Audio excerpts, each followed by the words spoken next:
আমার ছোট ভাই আমাকে বলেছিল যে আমি যখন সেটা করি তখন যেন শব্দ কম করি। কিন্তু সমস্যা ছিল একটা, আমি তো তখন বাড়িতেই ছিলাম না।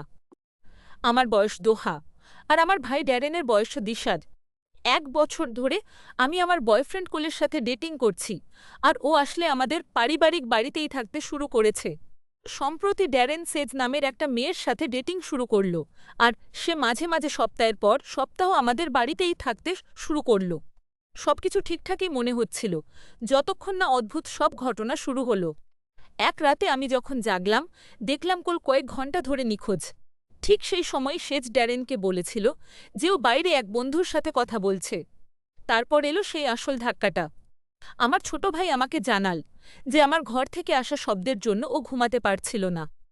কিন্তু আমি রাত ২টো পর্যন্ত আমার কাজিনের বাড়িতে ছিলাম। আমি যখন ফিরে এলাম, কোল তখন ঘুমাচ্ছিল। তাহলে ও আমার বিছানায় কার সাথে ঘনিষ্ঠ হচ্ছিল?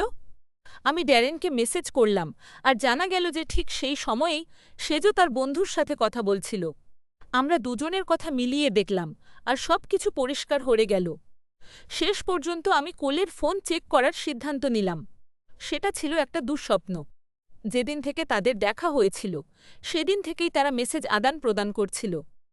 আমি আমার বিছানায় তাদের একসাথে থাকার একটা ভিডিও খুঁজে পেলাম। ভিডিওতে সেজ আক্ষরিক অর্থে ওকে জিজ্ঞেস করছিল যে ও আমার চেয়ে ভালো কিনা। আমি সব প্রমাণ আমার ভাইকে পাঠালাম, আর আমরা দুজনকে মুখোমুখি করলাম। তারা কাঁদতে শুরু করলো আর ক্ষমা চাইতে লাগলো, যা সত্যি খুব করুণ ছিল।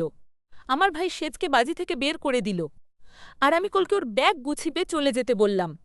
ওর তো কোনো চাকরি বা গাজিও ছিল না, তাই ও এমনিতেও একটা লুজার ছিল। এখন প্রতারকরা চলে গেছে, আর আমি আর আমার ভাই আমাদের পরিবারকে ফিরে পেরে খুব খুশি।